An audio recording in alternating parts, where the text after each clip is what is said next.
Hello and welcome to the ACES Business Academy. I'm your host, Jamar Brown. Our weekly video coaching series is designed to provide tested, real-world solutions to the real-world challenges today's businesses face. On this segment, Dan Cerobi, president of Excellent, a premier business consulting firm, joins us to discuss why businesses have cash flow issues and what can be done to turn cash flow issues into cash flow profits. After watching, if you have any questions or comments for Dan, simply type them up along with your name and email address in the form at the bottom of your screen, and we'll respond as soon as possible. Now let's welcome our guest, Dan Cerobi. Dan, welcome to the show. Thanks, Jamar. We had a video series last week, a coaching series, and we talked about the 4 things that keep CEOs up at night. And one of those things was cash flow concerns or cash flow issues. And I know that you have a lot of expertise in that area, so I thought we'd spend the majority of our time today talking about that. However, before we get started, I know that you've had a lot of success in your background by focusing on revenue generation, financing, helping companies solve cash flow issues. So kind of tell me how your background kind of evolved in that direction. Well, I sort of plunged into it. Like a lot of business owners and a lot of companies, we were doing a startup. I left a company that was actually going through a bankruptcy. And when I left the company, I was an ad director, and I was in charge of all of their marketing efforts, and I was in charge of their sales staff. I was in charge of all of the revenue coming in. When that company closed, they had about $600,000 worth of billing that was still there. And so when we started our new company, which was an offshoot of that one, when I started the new company, I took a look and said, wow, there's one thing that's revenues. The other thing is that what crippled that other company was cash flow. It was being able to pay printers, it was being able to pay distributors, it was being able to pay staff that was on. So cash flow became sort of the golden child, and that's what I developed from there. Now let me ask you this, why do you think there isn't more of a focus on cash flow? When I talk to business owners, and especially small businesses, I hear a lot about revenue generation and sales and marketing, and I don't hear a lot of talk about cash flow. Why is that? Well, I think a lot of companies and a lot of executives get in the trap of mixing revenues with cash flow. You can have revenues coming in, you can be doing a terrific job. There are companies that actually have phenomenal problems because their revenues are growing so fast, their orders are growing so fast, but they don't have the cash on hand to pay suppliers. If you don't have the cash on hand to pay a supplier, you've got to go to a bank and negotiate interest rates. You've got to go to suppliers to try to renegotiate, and what starts happening is it eats into your profits right off the bat. Okay, so let's take it from the top. So what I like to do with this show is really to provide what the issue is, set up the issue of why cash flow was such a big problem for businesses, and then taking your expertise into the conversation and understanding how we can help our viewers and business owners and small businesses that are watching the program, give them some tools to really help them address their cash flow issues. And so let's start with the big picture. Just from your experience, how would you define cash flow for someone that's watching this program? I would define cash flow as the ability to meet your current obligations. Okay. I would separate that from revenue, because revenue can mean future dollars coming in. And current obligations can be, for a small business, can be simply, are they going to turn out the lights tomorrow? But I've got customers coming in. Are they going to close my credit card down because I've been using that to finance some of my operations? For larger scale businesses, it could be meeting payroll. It can involve every aspect of your business, and it can take your focus off of getting what your customer wants to trying to deal with creditors. Now, it seems like there's a lot of things to think about, just in what you just said, paying creditors, being able to buy raw materials, being able to meet, the demands of the business. There are a lot of things that a business owner needs to think about. How can you help a business owner focus on cash flow? I mean, how can you sort of elevate cash flow in terms of its importance from a person looking at their business? What I did for my own business is what I do for my clients. We start looking down the road a little bit. Okay. It's easy for a business to start looking down the road as they try to develop revenues, as they try to develop customers, as they look into new markets to get into. And a lot of times you're doing that and you're ignoring what's going on with cash flow and some bumps that may come along the line. So it's looking down the road a little further than you normally do. You know, it's interesting, just on a side note, they say that the average NFL football player goes broke a couple years after after they get out of playing football, and they say it's because they're so focused on the revenue side. They're making such good money that when they stop playing, they have the rest of their life to live, 20, 30, 40 years, that the income dries up and there's a significant cash flow problem. Is that similar to what happens with a business, or do those two have anything in common? It's similar to what happens in a business. It's real easy to enjoy the good times. The company that I left that went through bankruptcy, one of the problems they had is that they would start looking at the next year after their best month from the previous year. And they didn't look at trying to take what they were doing during their best or seasonal months and starting applying it to what's coming up. So it can be as simple as that. The biggest example is that when I got into business and when I started working with clients, I was dealing with a lot of Japanese electronics manufacturers. And one of the secrets that they had actually came from America. There were American advisors that went into Japan and said, you've got to start thinking in 5 and 10-year terms. When you look at your business and say, people ask you this on an interview, if you're a job interview, where do you think you're going to be in 5 years? Where do you think you're going to be in 10 years? A lot of business owners and a lot of executives don't think about that for their companies. Well, and to me, I think that's one of those things, and that if I can challenge you a little bit, it's kind of easier said than done. If you're in a small business and you have demands of payroll today and demands of paying creditors today and demands of operating your business today, it's very difficult, I would imagine, to think 5 and 10 years down the line. They're saying, well, look, I have problems today. So when you consult with clients, how do you deal with that very real challenge? Well, a lot of times as a consultant, that's when you hear about it first. Okay. My problem is now. I need money now. How do I get money now? What you do when there's that aspect is that you basically start putting bandages on it. You try to keep the blood from flowing all over the place, so to speak. But what you do at the same time is you start going, fine, how often does this come up? Is this something indicative? I had a business partner that we were working on a program, and one of our production people came to me and said, you know what, he goes through this every year at the same time. And he doesn't realize it. So it is, when you deal with a consultant or when you deal with an outside person that comes in and talks to you about your business, they will ask you the hard questions, but they should also be able to give you some answers. Okay, and it sounds like the answer to that hard question isn't as simple as just cash flow. And I know that this program is addressing cash flow. When you look at a business operation, it seems like everything is sort of tied in together. The cash flow, the revenue generation, being able to, get your accounts receivable and pay your accounts payable. And so just kind of take me through, if I was a CEO and you were working with me, how would you help me understand how all those components, the cogs of the wheel, so to speak, how do they work together? Well, I'll tell you the simplest aspect is, and I mentioned it earlier, is cash flow and revenues. Okay.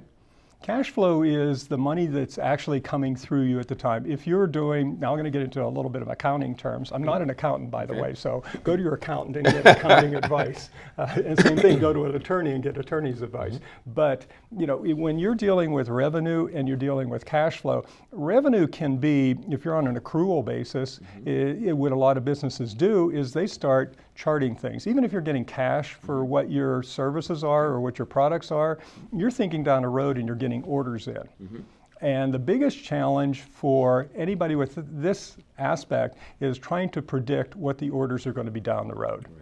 A lot of this is predictive, and most CEOs and most executives learn by the seat of their pants.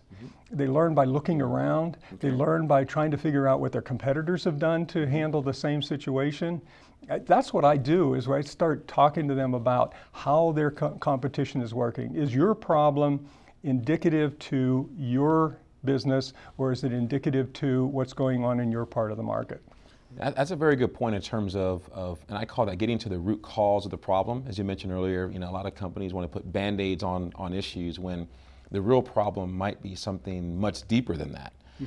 So how do you go about helping organizations find that root cause? Is there an assessment tool you use? Is it based on your extensive background working with a company? Is it you can sort of identify what the key issues are, and how do you go about identifying that? Well, there are a couple of simple assessment tools that are out there, and I utilize whatever would work for a specific client, and that varies. It's one of the reasons if you dig into accounting, there's a thing called GAAP, Generally Accepted Accounting Practices, is because not one answer answers all the questions and all the situations. So it's very situational. I sit down with a client and we just talk, and we talk about what's going on. We do all this in confidentiality, obviously, but you know what happens, myself as an executive, I would come home and tell my wife and go, here's what's going on in the business. After you do this once or twice, and she goes, ooh, I don't want to hear this anymore and stuff. You know, you can go talk to your bartender and you can get listening ears anywhere down the line. But sometimes what you need is somebody that's going to really give you, an aspect of, have you thought of looking at this? And have you seen what somebody else is doing? And this is what may help you do this. We learn that way. We learn in business that way. We look around and go, wow, why am I only selling this amount? And why is my competitor starting to edge ahead of me? Sometimes if you talk to the competitors, it's always, lie about your business to me. Because everybody's doing great business when you talk to competitors. So it is just getting into what's really going on. And what the executive really has in mind is their vision, so to speak. What are they really trying to do? Well, I think that's important because a lot of times, there are silos in organizations. You have your sales division, your marketing division, your accounting division, your finance division, human resources, and oftentimes they don't really talk to each other. And what I like about what you're saying is it's important to get perspectives from different areas. I remember my background is mainly in sales and marketing, and I remember in my past there was always this fight between sales and marketing, and the sales guys thought the marketing people weren't connected to sales, and the marketing guys thought the sales people didn't understand marketing. And because I was in marketing for about 4 years for a product and also in sales, when I became a manager, I helped my team understand the different perspectives, and it created such a better relationship, and the communication opened up, and the organization did much better. So it sounds like you're saying bring in different people, get different perspectives, help understand how the business is working as a whole, because even if you look at cash flow or any other siloed part of the business, it affects everyone. So why not bring everyone into the mix, help them understand what's really going on? It's exactly that. I just did a program for one of the cities, and the city manager said, here's what I want. I want you to come in and help me do a program where I've got departments. I've got departments that are with public works. I've got a department that's on business development. I've got other departments that just handle clerical activities. I want these people to talk to each other. And it's the manager or the executive's job always to try to get his people to communicate with each other. But I felt the same way. I've worked my way up through different companies, and every aspect is you end up with fiefs, you end up with turf. That's not my job. Or you get pushed right back out of it. The challenge of every executive is to break down those barriers and break them down where it's important, so that they're working together. Because you've got a lot of great minds, and those minds, if they get together, will push your business so far down the road, it will blow your mind. Right. Well, and I like how I said earlier, that you clarify you're not an accountant, and I think that's okay because, cash flow is, in my opinion, is not just an accounting problem. It could be a different type of problem. It affects accounting, but it could be a sales issue. It could be a individual that doesn't understand their role and how to, decrease accounts receivable time. Does that make sense? I mean, that's what's funny about that is that my business partner, he was on the East Coast, I was on the West Coast. We were doing, our company was a national company, and we dealt with individual states. We ended up with an accountant in Pennsylvania and an accountant in California. And between the two of them, we would always scratch our heads and say, why aren't they really helping us with our business?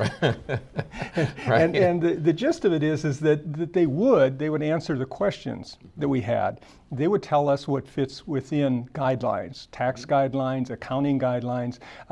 But if they aren't working within the business itself, and being able to communicate with what's actually happening, they generally don't ask the right questions. They moved us through tax issues, phenomenal tax issues. Right. They helped us on things, but our question was always, you know what, we want them to do a little more for us. You know, what else can you give us on that? Right. And that's whenever I set up my consulting company, I said, wow, you know, this is something that as you figure it out, it takes time. If you get somebody that helps you figure it out and can answer those questions, it pushes you to the extent that you didn't imagine you can get to. Absolutely. You know, Dan, earlier we were talking when you first came into the studio about football, and you shared a pretty interesting case study with me about your experience with a football player. Do you want to share that? Yeah, what I was mentioning is that you talked about how, you know, somebody that plays football and is making a ton of money, and how they move from making that ton of money and it disappears over a period of time. The side that I wanted to mention is that I'm currently working with a venture capital group, and they're looking for businesses that they can invest in. They're looking for businesses that are going to grow at a certain rate, and they gave me a list of people that I should really talk to within their group, and one of them is a pro football player. Okay. Yeah, so what the smart ones are doing is thinking about what they do with their money while they've got it. And you know what, smart businesses do that too. And this is what I was talking about with the one publishing company, that after a period of time, they dissolved. You know, the reason they dissolved is that when you're having a great time, it's time to do a couple of things. One of the ones is figure out how you're going to go through if there's going to be a dip coming up. But the other one is that there's a secret to, I went around getting financing from banks to start my business that I was running, and the biggest problem I found is a very real thing, is when you need the money the most, is when they're least interested in getting it to you. Right. Because you know what they want to know? They want to see where your dollars are coming from, how much you currently have in your bank accounts, how much, and this relates to cash flow. Okay. So the time that you deal with a bank is when you are at your best. That's the time when you figure out, okay, fine, I need a line of credit because I may not be there in 6 months, or I may suffer a dip that's going to go down, because that's what they're going to look at. They're going to look at where you are at this point in time. And if they look at where you are at this point in time and you're going down, or if you're in trouble, like the football player, if if you're a football player and you're at the top of your game and you're retiring, you should be talking to people now while you're there, because 6 months later they're going to start going, who? Right, who are you? Right. You need a job now? Right, right. So it is, and that's a hard thing for all of us to do. You know, Dan, I think that's a really important point that you mentioned about how a business should think about their business when things are going well. And I know that in my past, the times when I've been a VP of sales at a company, or if I consulted with the companies, I was most nervous when things were going well, because I knew that oftentimes led to complacency. And a lot of times people stopped doing what they did to get them there in the first place. They kind of got relaxed, and then inevitably the business starts to go like this, and you get down to the bad times. Everyone has this heightened sense of awareness and action, and we try to build it back up. And so I think what you said about really looking at when things are going well, how can you capitalize on opportunities when things are going well outside of just basic business practices, like, you know, looking at your credit lines and things like that are important. It's exactly that. I've got a neighbor who's got a business. Now, he comes from an area in law enforcement, and so he used to work for the city, so to speak. And he was telling me the other day about the differences between having a job and owning a business. Okay. He says he's making more money now than he's ever made. And he said that right now is usually their slowest period of time. Okay. He said, but right now they've done more business than they've done during their highest period of time last year. He said, now the difference he found between being an employee and owning your business is that when he was an employee, 9 to 5 or whatever hours he was on, he was done. Okay. He said, I think about my business 24 hours a day. And most executives, most business owners do that. You get up in the middle of the night and go, wow, you know, I didn't think of this. People keep notepads next to them and think about things and do it. So business executives and business owners are always thinking about it. The real thing is for them to be always planning. And always planning a little further down the road. The horizon is a hard thing to see, and we know that there's so many things that can happen between where I am now and where I think I'm going to be. But you always have to consider where you think you're going to be. And good point. And what I'm thinking of is I put my CEO hat on and I think, okay, I'm listening to what Dan's saying. It's interesting, it makes sense, but I don't have time. Or my business is going well.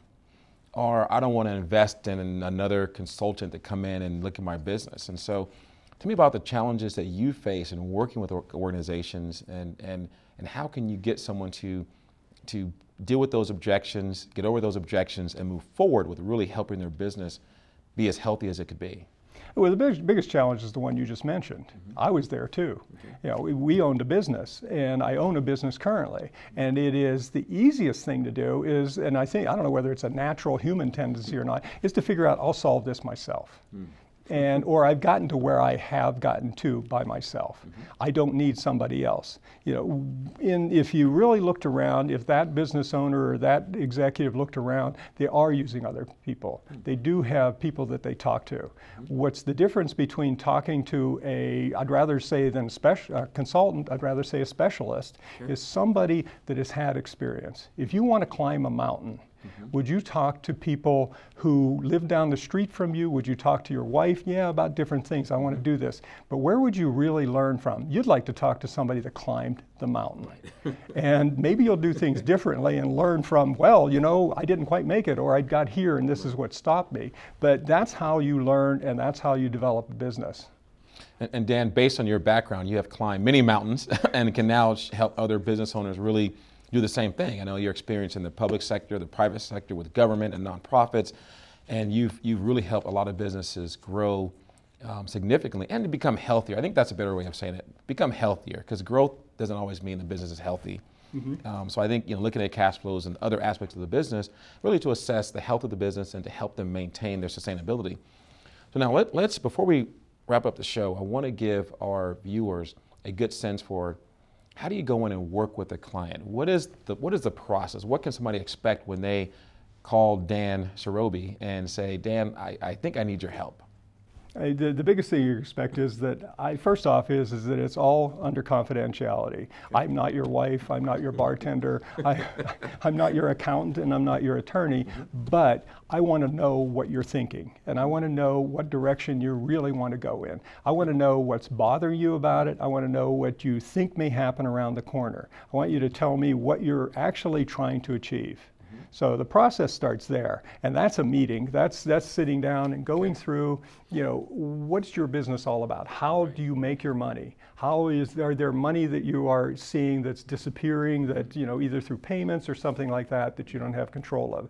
I've got a client that told me, you know what? He says, I've been sitting on $50,000 worth of credit card transactions that I haven't had a chance to make yet.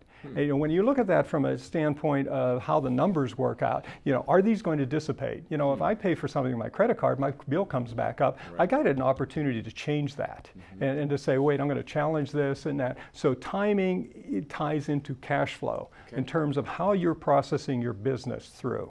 So I would work through that, and I would find out what your concerns are, what your issues are, and most importantly, really where you're trying to go. And then I would focus, my objective is to focus on saying, you're here and you're there, here's what you need to do, here's what your competitors may do. So I would go away from my meeting with you and do research. The difference between the research I can do and you can do is that I can talk to competitors. I can talk to the whole market.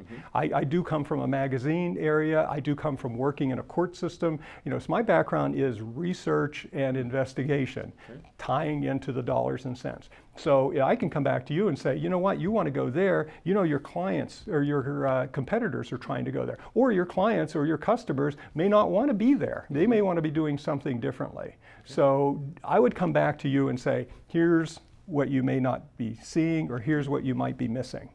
So I'm a resource to you more than anything. And you can do this yourself. You can sit, rather than running your business, you can go to the libraries, you can go to the internet, you can go in and pull in as much information as you do, but in that process, you're not running your business.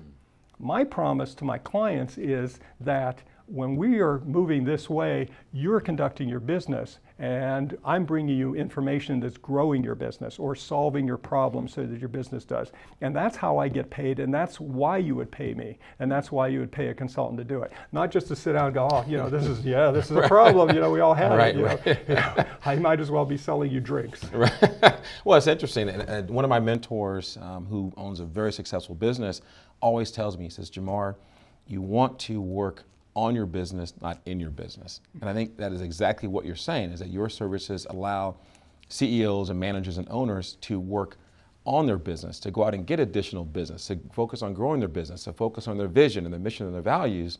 And you can help them work to find out what they need to do within their business, all the nuts and bolts and the tactics and the processes to help them grow their business and have a healthy business while they focus on the bigger picture items.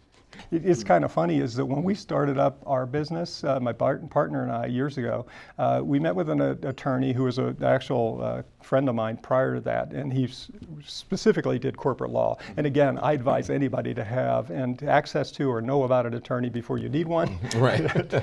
But he had told us when he was setting up our corporate work, he said, here's what I want you guys to do. He said, I want you to go out and do your absolute best at developing your business. And I want you to go out and do your best to bring in revenues. He said, now a little bit of this is for my own benefit, because when you do, you can pay me. Right.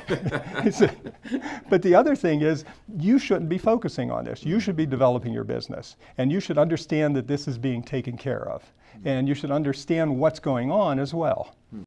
What are your key services? I want to leave our viewers with, what are the key services that they can call you for advice on?